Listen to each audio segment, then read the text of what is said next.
sommes en guerre, nous sommes en guerre. La formule a été répétée plusieurs fois hier par le président de la République dans son allocution aux Français.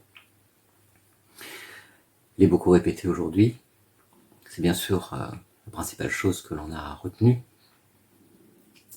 Mais le président Macron n'était pas le premier à prononcer cette phrase, il s'inscrivait lui-même dans une longue suite de répétitions.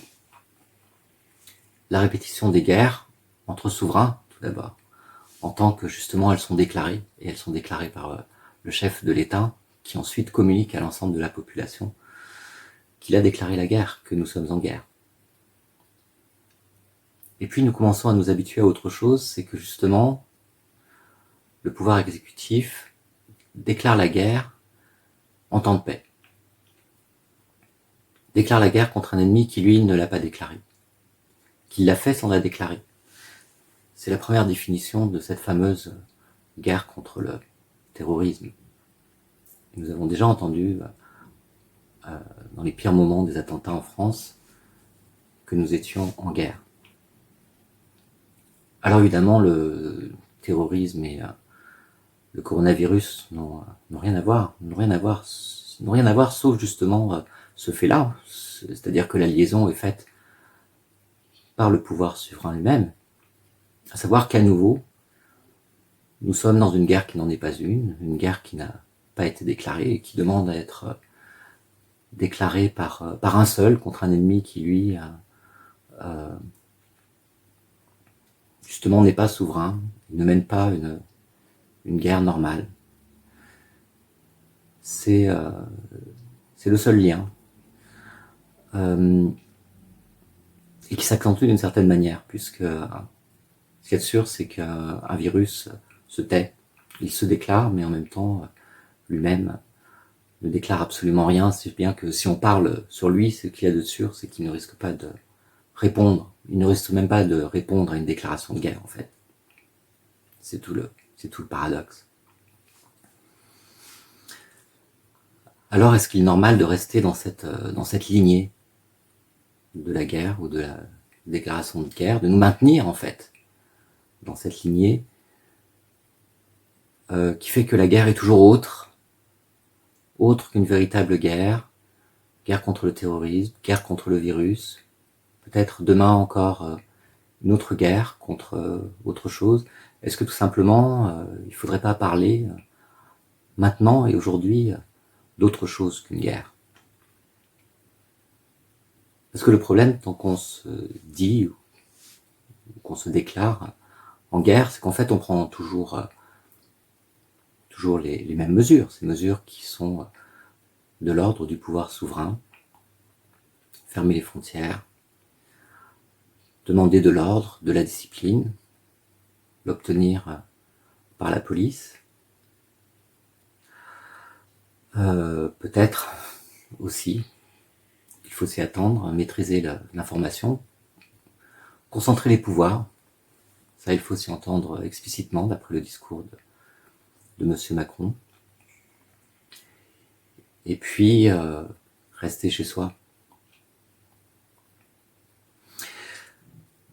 Est-ce qu'on ne s'attendrait pas face à une situation qui n'est pas de l'ordre de la guerre à un autre discours où on retrouverait en effet certains de ces éléments, mais sans doute pas dans le même ordre, et sans doute même pas avec le même ordre d'importance. Car ici, finalement, ce qui compte le plus, c'est bien le confinement, ce qui n'est qu'une conséquence normalement de la guerre, à savoir qu'on reste chez soi pour éviter une agression armée, des bombardements.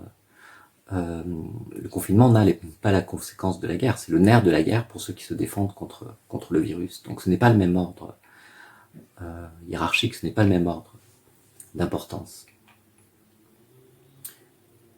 Et de même, est-ce que le politique ici doit gagner en importance, se donner de l'importance jusqu'à concentrer les pouvoirs de cette manière?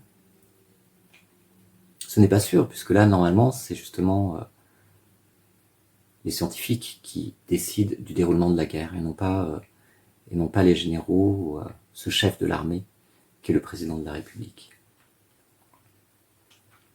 Alors bien sûr, science et pouvoir sont liés, et la science a toujours participé à un effort général de guerre, Mais il n'empêche, la science, elle, en elle-même, et même quand elle indique comment se défendre contre un virus, même quand elle cherche comment l'éliminer, la science ne fait pas la guerre. La science ne concentre pas les pouvoirs. La science ne sanctionne pas. Alors peut-être que dans cette ambiance de mobilisation générale, on sera amené à tout fusionner, le pouvoir, la science, l'économie. Mais est-ce que c'est vraiment ce qu'on nous demande? Parce que Macron n'a pas parlé de mobilisation générale, et en fait, ceux qui ne peuvent pas télétravailler sont bien censés encore se rendre à leur travail, même si ce travail ne correspond pas à une économie de guerre ou d'effort de guerre. C'est-à-dire qu'on est bien dans une autre situation. Et dès lors, on peut franchement se demander si c'est pas justement le moment où il faut distinguer les choses. Distinguer la science et la politique. Et à partir de ce moment-là, distinguer la science du pouvoir. Se dire que finalement, le problème de cette lutte contre le virus n'est pas une question de pouvoir. Alors c'est pas une question de pouvoir, c'est encore une question de responsabilité pour nous tous, puisque nous sommes censés rester chez nous, de façon à ne pas propager ce virus. Et la grande question, c'est de savoir si nous sommes capables de rester chez nous sans que justement le pouvoir s'en mêle sous la forme de la sanction.